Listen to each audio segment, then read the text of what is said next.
गणेशाय नमः।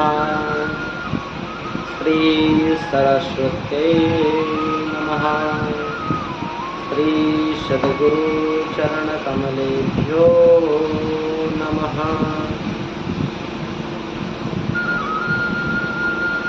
गजाननं भूतगणाधिसेवितं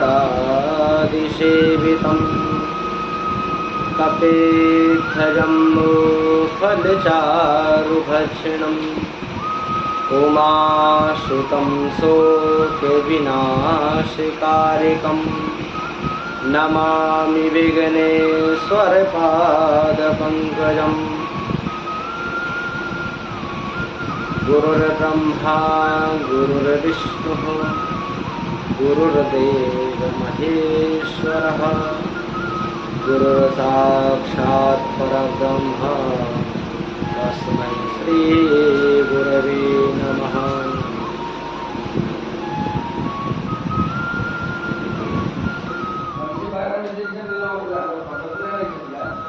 अज्ञानतिमिरान्धस्य ज्ञानाञ्जनशलाकया चक्षुरुन्मीलितं येन तस्मै श्रीगुरवे नमः।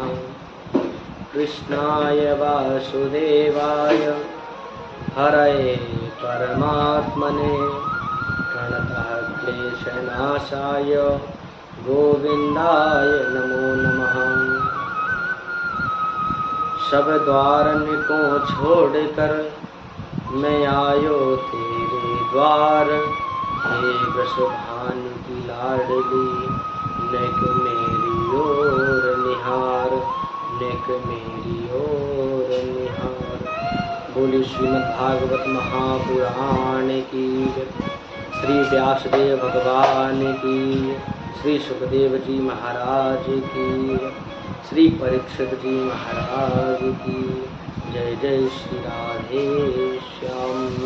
आइए बड़े प्रेम से कल की कथा में आप सभी लोगों ने श्रवण किया कि किस तरह भागवत जी के महात्म्य में भगवान श्री कृष्णचंद्र जी की वंदना की गई है, मंगलाचरण किया गया है। कल की कथा में आपने मंगलाचरण श्रवण किया। आइए पुनः उसी महात्म्य में अगले कथा प्रसंग में चलते हैं। अगली कथा का प्रसंग श्री नारद जी का प्रसंग मिलता है। नारद जी ने कैसे भक्ति महारानी का दुख दूर किया। बड़ी पावन कथा है श्री नारद जी महाराज की। जब भक्ति महारानी से नारद जी भगवान मिलते हैं तो क्या कहते हैं? एकदा हि विशालायां चत्वारशयो मलः सत्संगार्थं समायाता तत्रसोस्तत्र नारदम्। अर्थात एक समय की बात है, बद्रीनाथ धाम से सनक, सनंदन, सनातन और सनत कुमार चारों भाई घूमते हुए वहाँ से चले आ रहे थे। सत्संग की इच्छा से वहाँ पर विचरण कर रहे थे, घूम रहे थे। तभी उन्होंने दूर से आते हुए श्री नारद जी महाराज को देखा। और जैसे ही नारद जी महाराज को देखा तो चारों भाई नारद जी महाराज को देख के आश्चर्यचकित हो गए। क्यों? नारद जी का मुखमंडल बिल्कुल उदास था। जैसे ही नारद जी महाराज पास में आए, चारों भाइयों को देखा तो उनको प्रणाम किया, उनका वंदन किया। चारों भाइयों ने उनको आशीर्वाद प्रदान किया और आशीर्वाद देते ही चारों भाइयों ने नारद जी से पूछा कि नारद, तुम्हारा चेहरा इतना उदास क्यों है? आखिर तुम्हें क्या कष्ट है? किस कष्ट के कारण तुम्हारा चेहरा इतना उदास है? चारों ऋषि कुमार बोले, कथम ब्रह्मन्दीन्मुखः कुतश्चिन्तातुरो भवान् त्वरितं गम्यते पुत्र कुतश्चागमनं तव। अर्थात हे नारद जी, आपका मुख इस प्रकार उदास क्यों है? क्या कारण है? आपको कौन सी चिंता सता रही है? कृपा करके हमें बताइए, शायद हम आपकी उस चिंता को दूर करें। आपके चेहरे को देखकर ऐसा प्रतीत होता है जैसे किसी धनवान व्यक्ति का धन लुट गया हो, जैसे किसी की बहुत बहुमूल्य वस्तु चोरी में चली गई हो। तब उस व्यक्ति का जिस प्रकार चेहरा सूख जाता है, उसी प्रकार आपका चेहरा कुमलाया हुआ है। कहिए नारद, क्या कारण है? तब श्री नारद जी महाराज हाथ जोड़ के कहते हैं, अग्रजों, मैं पृथ्वी पर सत्संग की इच्छा से घूम रहा था। मैंने सोचा कहीं सत्संग मिल जाए, कहीं भगवान की चर्चा मिल जाए, तो मैं भगवान की चर्चा करने के लिए यत्र तत्र विचरण करता हुआ चारों ओर घूम रहा था। लेकिन मैंने पूरी पृथ्वी पर कहीं भी शांति नहीं पाई, कहीं भी मैंने शांति नहीं देखी। इसलिए मैं आपके पास में आया हूँ, आप मेरी चिंता को दूर कीजिए। मैं पृथ्वी पर हर क्षेत्र में घूम आया, कहीं भी मुझे शांति नहीं मिली। पुष्करम च प्रयागम च काशी गोदावरीं तथा हरिक्षेत्रम कुरुक्षेत्रम श्रीरंगम सेतुवंदनम।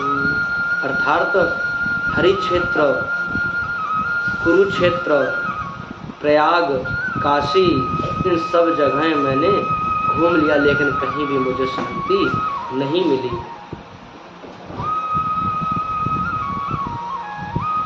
कलयुग के कारण प्राणियों की बुद्धि इतनी भ्रष्ट हो गई है कि अपने माता पिता को भी नहीं मानते। और नारद जी महाराज क्या कहते हैं, तरुणी प्रभुता गेहे शालुको बुद्धिदायकः कन्या विक्रयणो लोभात दंपति नाम चकल। अर्थात मैंने ग्रस्तों के यहाँ देखा कि माता पिता की सेवा तभी तक होती है जब तक घर में बहू नहीं आई, जब तक लड़के का विवाह नहीं हुआ, तभी तक वो माता पिता का सम्मान करता है।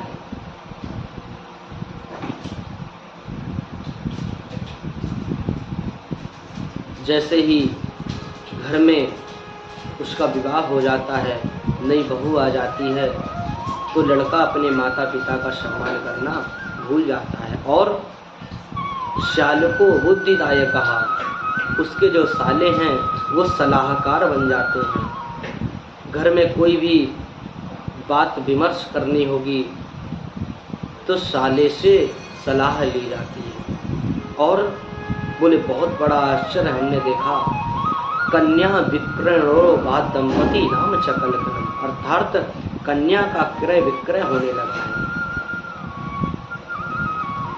कन्याओं का क्रय विक्रय देख के मेरा हृदय भर आया। इतनी बुरी दुर्दशा इस कलयुग के प्राणियों की हो गई है प्रभु। गोस्वामी तुलसीदास जी लिखते हैं श्री रामचरितमानस में कि पुत्र कब तक माता पिता को मानता है। सुत मानहि मात पिता जबिलो, अब लालन दीख नहीं तबिलो।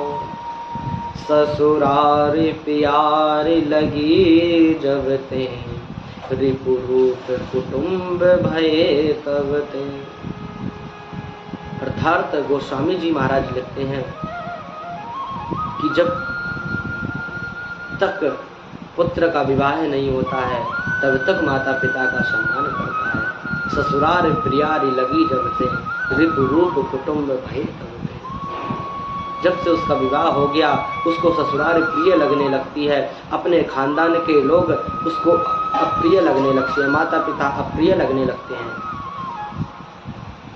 नारद जी महाराज कहते हैं, मृत्यु लोक में इस तरह देखकर मेरा मन एकदम अशांत हो गया।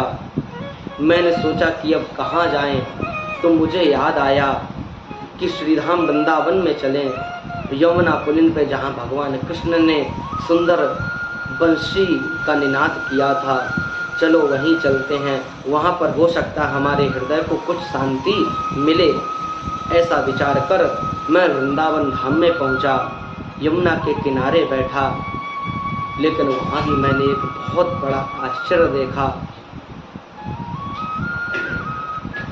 तो सनक सनंदन सनातन सनत कुमार जी पूछते हैं, नारद तुमने वृंदावन में ऐसा क्या आश्चर्य देखा? तत्राश्चर्यं मया दृष्टं श्रूयतां तन्मुनीश्वरः एका तु तरुणी तत्र निषण्णा खिन्यमानसा। अर्थात मैंने वहां पर एक नवयुवती को देखा, उसके गोद में दो वृद्ध पुरुष पड़े हुए हैं, उसके आसपास उसको घेर के कुछ स्त्रियां खड़ी हुई हैं जो उसके ऊपर पंखा कर रही हैं, कोई उसके ऊपर हाथ फेर रही हैं, और वो युवती बहुत तेज रो रही है। मैंने सोचा कि चल के उसके दुख का कारण पूछ लूं कि क्या दुख का कारण है, क्यों विलाप कर रही हो इस तरह। नारद जी ने कहा, जैसे ही मेरे मन में ये विचार आया, मैं उससे पूछने के लिए खड़ा हुआ, तुरंत मन में विचार आया कि देखो मैं महात्मा हूँ और इस तरह स्त्रियों के मध्य में जाना उचित नहीं होगा, इसीलिए मैं पुनः अपने मन को शांत कर वहीं पर बैठ गया। देखिए, संतों का हृदय बड़ा कोमल होता है, ये दूसरों के दुख से बहुत जल्दी दुखी हो जाते हैं, अपने दुख से दुखी नहीं होते, अभी तो दूसरों के दुख को देखकर इनका हृदय पिघल जाता है। कवियों ने इन्हें बहुत सुंदर उपाधि दी है, संत हृदय नव नीत समाना, कहा कभी न कर कहानी न जाना, निज परिताप द्रवहि नवनीता, निज परिताप द्रवहि नवनीता, हरे दुखे द्रवहि संत शोकनीता, हरे दुख द्रवहि संत शोकनीता। अर्थात संतों का हृदय बड़ा ही कोमल होता है, जो दूसरों का दुख देखकर स्वयं का हृदय पिघल जाता है, ऐसा संतों का हृदय होता है। कवियों ने संतों के हृदय को नवनीत अर्थात मक्खन की उपाधि दी है, लेकिन वो भी कम है। क्यों? निज परिताप, मक्खन तो स्वयं अपने तेज से पिघल जाता है, निज परिताप द्रवहि नवनीता, लेकिन पर दुख द्रवहि संत सुखनीता। जो संत होते हैं वो दूसरों के दुखों को देखकर जिनका हृदय द्रवीभूत हो जाता है, ऐसे संत होते हैं। तो ऐसे ही संत श्री नारद जी महाराज हैं। किंतु आज नारद जी महाराज इसीलिए नहीं गए कि वहाँ महिलाओं की सभा है, इसलिए वहाँ जाना उचित नहीं समझा। नारद जी वहाँ से उठकर पुनः चलने लगे। जैसे ही उस युवती ने नारद जी महाराज को वहाँ से जाते हुए देखा तो दौड़ती हुई आई और नारद जी के पास आकर क्या कहने लगी, भो भो साधो क्षणं तिष्ठ मच्चिंतामपि नाशया, दर्शनं तव लोकस्य सर्वथा गहरं परम। हो साधो क्षणं तिष्ठ, अर्थात हे साधु क्षण भर ठहर जाइए, अब कहाँ जा रहे हैं। दर्शनम तव लोकस्य, आपके दर्शनों से तो जगत का कल्याण होता है, और आप इस तरह हमें छोड़कर कहाँ जा रहे हैं। तब श्री नारद जी महाराज ने पीछे मुड़कर जैसे ही देखा कि एक कोई देवी करुण स्वर में मुझे पुकार रही है, नारद जी महाराज वहाँ पर खड़े हो गए। उस देवी ने नारद जी महाराज के पास आकर महाराज को प्रणाम किया। नारद जी ने कहा, देवी मैं बहुत देर से देख रहा था कि आप किस तरह रुदन कर रही हैं, आप बताइए आपको क्या कष्ट है, आप कौन हैं, आप कहाँ से आई हैं, आपका क्या नाम है। एक साथ नारद जी ने बहुत से प्रश्न कर दिए। उस महिला ने हाथ जोड़कर नारद जी से कहा, अहम भक्ति ऋति ख्याता इमो में तनयो मतो ज्ञान वैराग्य नामानो कालयोगेन जर्जरो। अर्थात अहम भक्ति, मेरा नाम भक्ति है। मेरे दो पुत्र ज्ञान और वैराग्य हैं जो वृद्धावस्था को प्राप्त हो गए हैं। और नारद जी महाराज ने कहा, आपका जन्म कहाँ हुआ है, आप कहाँ की हैं। तो भक्ति महारानी कहती हैं, उत्पन्ना द्रविड़ेशाहम वृद्धि कर्णाटके गता क्वचिन महाराष्ट्रे गुर्जरे जीर्णतां गतः। अर्थात हे नारद जी महाराज, मैं द्रविड़ देश में उत्पन्न हुई हूँ। महाराष्ट्र में कहीं कहीं मेरा सम्मान हुआ है, कर्नाटक में मैं पली बड़ी हुई हूँ, लेकिन गुर्जरे जीर्णतां गता, गुजरात में आकर मैं बिल्कुल जीर्ण शीर्ण हो गई हूँ। लेकिन वृंदावनस्य संयोगात् पुनस्त्वं तरुणी नवा धन्यम वृंदावनम तेन भक्ति नृत्यति यत्र चा। लेकिन नारद जी, ये वृंदावन धन्य है, वृंदावन की पावन भूमि धन्य है, जहाँ मैं आके पुनः नव युवती हो गई हूँ। लेकिन मेरे दोनों पुत्र अभी भी वृद्धावस्था को ही प्राप्त हैं। मेरे दोनों पुत्र ज्ञान और वैराग्य अभी वो दोनों वृद्ध हैं।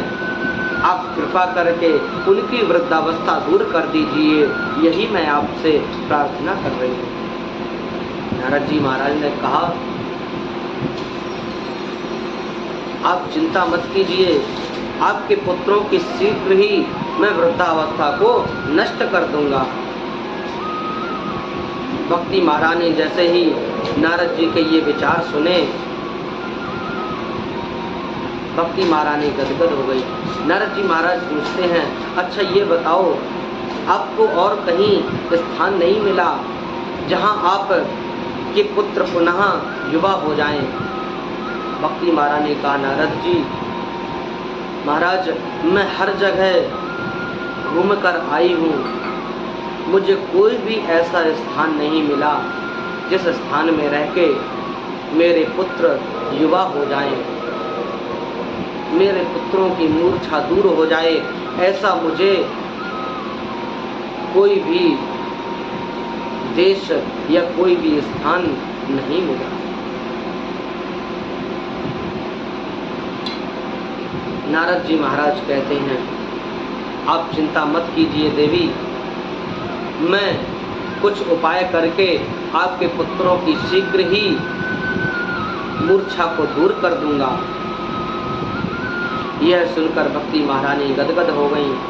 श्री नारद जी महाराज ने ज्ञान वैराग्य के पास में जाकर अनेक गीता के पाठ सुनाए, अनेक शास्त्रों का वक्तव्य दिया, अनेक शास्त्र पुराण वेद इत्यादि सुनाए, लेकिन ज्ञान वैराग्य की मूर्छा दूर नहीं हुई। गीता पाठर मुहुर्मुहु, गीता के पाठ बार बार सुनाने पर ज्ञान वैराग्य की मूर्छा दूर होती है, कुछ क्षण के लिए दूर होती है और पुनः मूर्छावस्था में प्राप्त हो जाते हैं। नारद जी महाराज ने सारे प्रयत्न कर लिए, फिर भी जब उनकी मूर्छा दूर नहीं हुई तो नारद जी महाराज उनकी मूर्छा दूर करने के लिए उपाय ढूंढने के लिए वहाँ से निकल जाते हैं। और निकलते निकलते वही बद्रीनाथ धाम की ओर जा रहे थे। वहीं पर उन्हें चारों भाई अपने बड़े अग्रजों से भेंट हो गई, जो सनक नंदन सनातन और सनत कुमार हैं। जब ये पूरी कथा अपने बड़े अग्रजों को बताई, तब सनत कुमार जी ने कहा, नारद जी, इतनी छोटी सी बात के लिए आप इतने चिंतित हैं, इतने उदास हो रहे हैं। अरे बहुत सरल और बहुत सुगम साधन है श्रीमद् भागवत की कथा। नारद जी, आप जाइए और भक्ति महारानी के पास जाके वृंदावन धाम में ज्ञान वैराग्य के पास श्रीमद् भागवत की साप्ताहिक कथा का अनुष्ठान कीजिए। साप्ताहिक कथा को श्रवण करके ज्ञान वैराग्य की मूर्छा दूर हो जाएगी। ऐसा विचार कर श्री नारद जी महाराज पुनः सनत कुमारों को प्रणाम करके और वृंदावन में प्रस्थान करते हैं। वृंदावन में आकर भक्ति महारानी के पास आए और वहाँ पर सुंदर एक रेत का चबूतरा बनाया यमुना जी के किनारे, और उस चबूतरे पर स्वयं नारद जी महाराज विराजमान हो गए। जैसे ही सभी को पता चला कि श्री नारद जी महाराज साप्ताहिक श्रीमद् भागवत की कथा श्रवण कराने जा रहे हैं भक्ति महारानी को, सभी देवता वहाँ पर उपस्थित हो गए। सभी देवता दौड़े दौड़े श्री नारद जी की कथा के लिए दौड़े भागे चले आ रहे हैं। क्यों? भागवत की कथा कोई साधारण कथा नहीं है। जो हमारे अनेक जन्मों के पुण्य उदय होते हैं, तभी हमें श्रीमद् भागवत की कथा सुनने का शुभ अवसर प्राप्त होता है। भागवत महात्म्य के द्वितीय अध्याय के 76वें श्लोक में लिखा हुआ है, भाग्योदयेन बहुजन्म समर्जितेन सत्संगमञ्च लभते पुरुषो यदा वै अज्ञान हेतु कृत मोहमदान्धकार नाशं विधाय हि तदोदयते विवेकः। अर्थात भाग्योदयेन बहुजन्म समर्जितेन, जन्म जन्मांतर के जब पुण्य उदय होते हैं व्यक्ति के, तब श्रीमद् भागवत की कथा श्रवण करने का शुभ अवसर प्राप्त होता है। और भागवत का श्रवण करने से क्या होता है? तो कहते हैं अज्ञान हेतु कृत मोह मदान्धकार, जो अज्ञान के द्वारा उत्पन्न मोह रूपी अंधकार है उसको नष्ट कर देती है श्रीमद् भागवत। फिर बोले तदोदयते विवेकः, श्रीमद् भागवत की कथा सुनकर व्यक्ति विवेकवान बन जाता है, विवेकशील हो जाता है। ऐसा समझकर सभी श्रीमद् भागवत की कथा श्रवण करने के लिए सभी देवता लोग आते जा रहे हैं। सभी ऋषिगण श्री नारद जी के पास आए। कौन कौन से ऋषिगण आते हैं? श्रीमद् भागवत जी में लिखा है, भृगुर्वसिष्ठश्च वनश्च गौतमो मेधातिथिर्देवलदेवरातो रामस्तथा गाधिसुतश्च शाकलो मृकण्डुपुत्रात्रिजपेपलादः। अर्थात अनेक अनेक ऋषिगण, सभी ऋषिगण श्री वृंदावन धाम में पधारे। कौन कौन? भृगु, वशिष्ठ, च्यवन, गौतम, अनेक देवता श्री धाम वृंदावन में नारद जी के पास पधारे। नारद जी ने सभी ऋषियों का वंदन किया, सभी को प्रणाम किया और सभी देवताओं और ऋषियों से कहा अपना अपना स्थान ग्रहण कीजिए। नारद जी महाराज ने कहा, आप लोग बड़े धन्य हैं जो श्रीमद् भागवत की कथा सुनने के लिए कहाँ कहाँ से पधारे हुए हैं। श्रीमद् भागवत की कथा सदैव श्रवण करने योग्य है। सदा सेव्या श्रीमद्भागवती कथा यस्याः श्रवणमात्रेण हरिश्चित्तम समाश्रयो। अर्थात सनकादि भगवान कहते हैं कि नारद जी महाराज जब श्रीमद्भागवत की कथा वहाँ सुनाने लगे, सभी ऋषिगण श्रवण करने लगे श्रीमद्भागवत की कथा, तो नारद जी महाराज कहते हैं ये सदा सेव्या भागवत की कथा सदा श्रवण करने योग्य है, इसका हमेशा चिंतन कीजिए। क्यों श्रीमद्भागवत की कथा हमेशा श्रवण क्यों करना चाहिए? क्योंकि इसके श्रवण करने मात्र से हमारे चित्त में भगवान श्री हरि बैठ जाते हैं, हमारे चित्त में श्री हरि चिपक जाते हैं। यह टेढ़ी टांग वाला द्रवीभूत चित्त में ऐसा गड़ जाता है कि फिर हमारे चित्त से ये निकलने वाला नहीं है।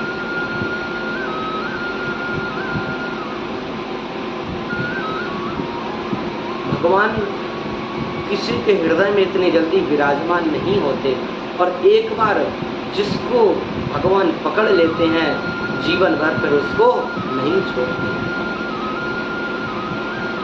अपने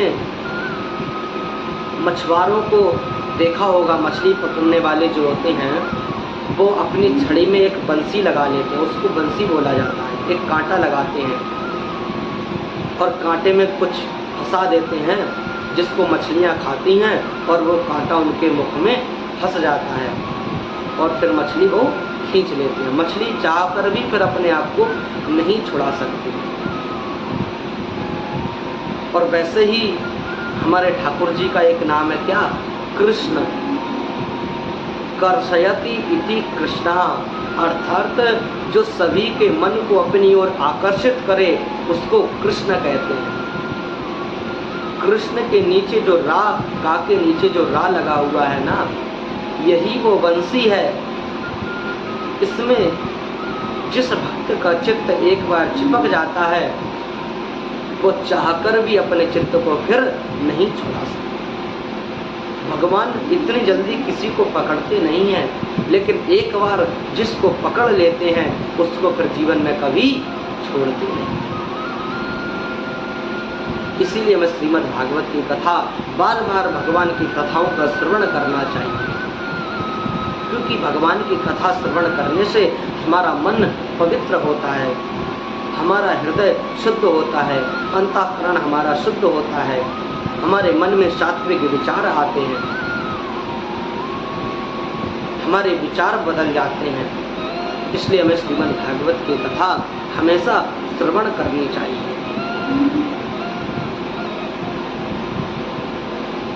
नारद जी महाराज वहाँ श्रीमद् भागवत की कथा का वक्तव्य देने लगे।